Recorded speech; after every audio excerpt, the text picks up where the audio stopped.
I think for me, like obviously just from a consumer perspective, I honestly at this point I cannot take a recession. Like we've been through Yeah. like, what is happening? Like we've been through a pandemic, had floods, for example, in Brisbane. Like we've got the cows trying to kill us as well. I don't, yeah. It's like Russia invaded Ukraine, causing a giant yeah, crisis. Yeah.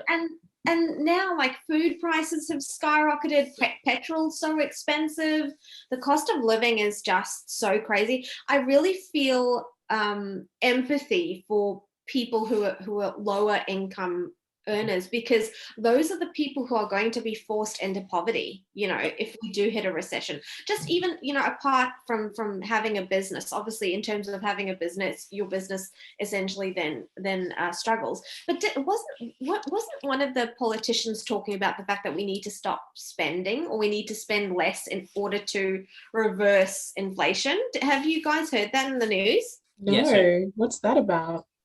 I mean, that's how it happens, because right now there's quantitative easing, which is they print money and they put it into that's what causes inflation. So inflation just means your dollar's worth less, basically, and that's because there's more dollars to go around.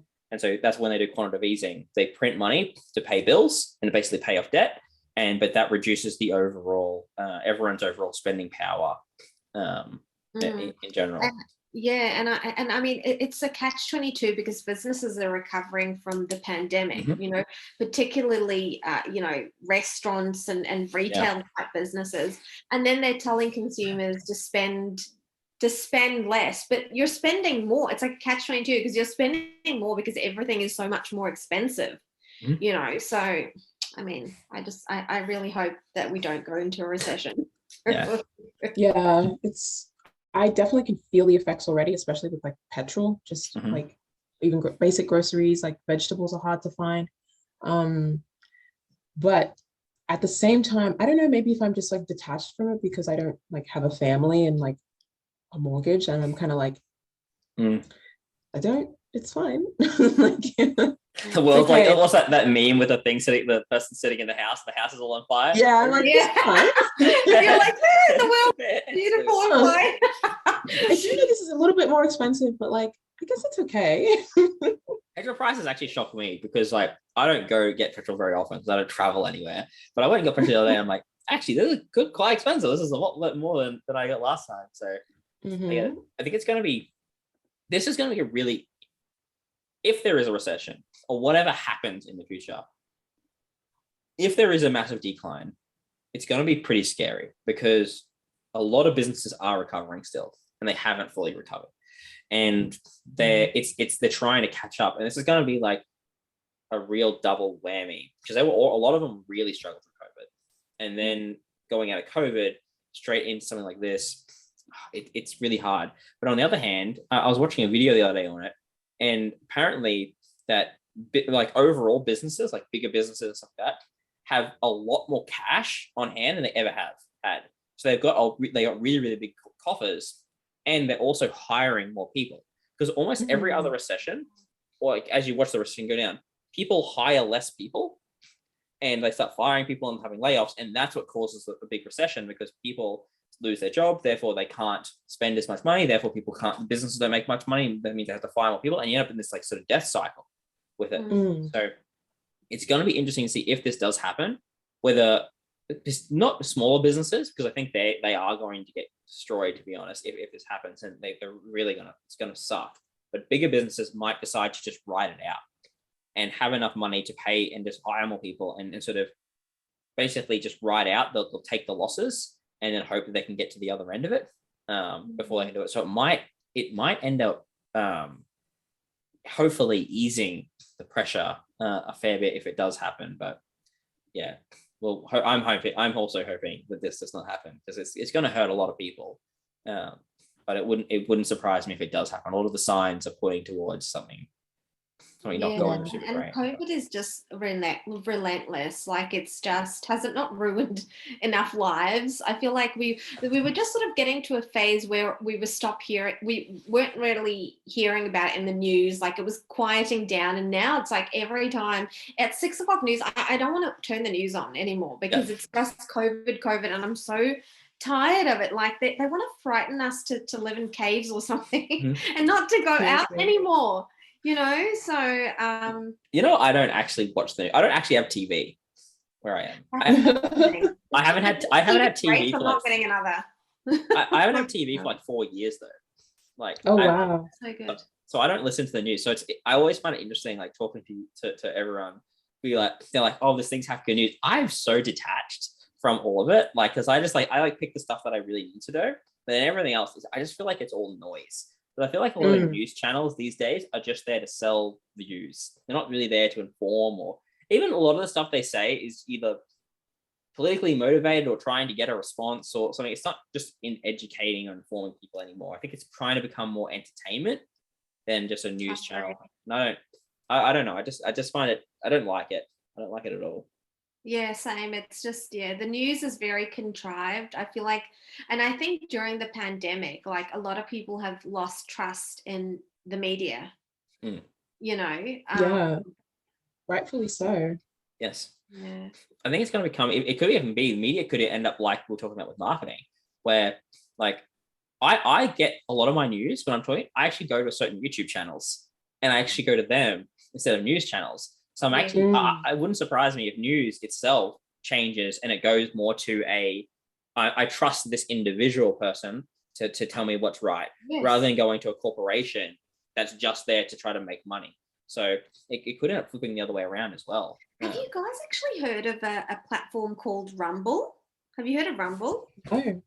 Rumble is like a competitor for YouTube, right? Because a lot of people during the pandemic, they were saying that a lot of the content on YouTube is very contrived. It's very, censored and that sort of thing. So a lot of like people were going onto this new platform called Rumble and uploading their content there with no limitations.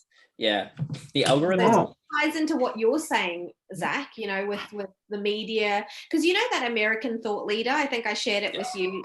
A lot of their content is actually on Rumble because they get censored on YouTube. Oh wow. Yeah. YouTube's going weird with like a lot of like the demonetization and stuff like that. And there's level of it you got to have, but I think you get it wrong all the times. Have you heard of Curiosity Stream? No. So it's similar to it's a not really a competitor to YouTube, but it's for educational YouTubers to put their videos on. And it's actually creator owned. So the creators themselves own the channel. They usually partner with oh no, it's actually not Curiosity Stream. The Curiosity Stream is a documentary. It's what is it called? Nebula. It's called Nebula. So Nebula is the creator one that they have. And they partner generally with Curiosity Stream because Curiosity Stream for documentaries, and Nebula is a creator-owned business where creators own this channel and they can put their stuff up, and it's not based on the algorithm. Because if you look at like the YouTube algorithm, it's just there to try to keep you in, and you get fed a lot of basically crap that's more just entertaining and just to sit and watch. Yeah. But if you're an educational person, like I find it when I'm on YouTube, I want to watch some educational content. Sometimes it's really hard to find good stuff because you end up getting fed all of the clickbaity, like, do you know what I mean? Like sort of like kind of like the news, right? Where it's like more entertainment sort of bait. I don't like it. Whereas on Nebula, I can go onto it and I can be like, okay, I just want to learn about, do you know what I mean? What happened during the Cold War. I can click on it and I can learn stuff about Cold War without having to get fed a heap of like random, like, you see what the Kardashians did? I'm like, no, I don't care. Go away. I just want to learn about this. I thought you love the Kardashians, Zach. Don't you? Actually, don't act me. I watched the video the other day. So my brother hates the Kardashians. I don't hate them. I actually think they've done a really good job of monetizing their business brand. and their brand. Yeah. They've smashed it. Like, no matter what you can say you hate their personalities and that sort of stuff. Like that's fine. Like fair enough. But you cannot throw shade on their business acumen. They have built it. Like every one of them, like from like I don't know, I can't even know the names. Like one of them's Kylie and then Kim or whatever they are. All of them, each individual in their own like vertical has done so well, whether it's makeup or clothing or like whatever they're doing. Like I honestly, I have no bad words to say, whether they're nice people or not. I did see in the video, she's like, she was like, oh, can you click the button on the elevator sort of thing? Which I was like a little bit like, oh, that's a bit much. Wow. But as a business person, and as they are, you can learn a lot from what they've done. And I mean, they're a perfect example actually of influencers.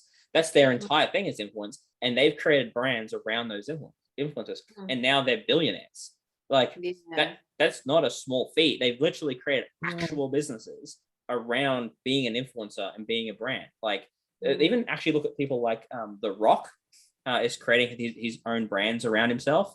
Like the Sidemen, the UK group, where they've now creating like vodka and like food brands, and even Mr. Beast with his like Feastables and stuff like that. These are influencers that are creating massive businesses around being an influencer and owning it themselves, rather than being a company trying to get influencers. They're doing it the other way around, being influencers and then creating companies, and they're being a lot more successful than other companies. Wow. So yeah, that's really interesting. Wow. Yeah. Cool. Oh, goodness. Let's hope that there won't be a recession. We'll all be fine. And everything will be fine. we'll sit on our burning houses and have a cup of tea and be like, everything is good.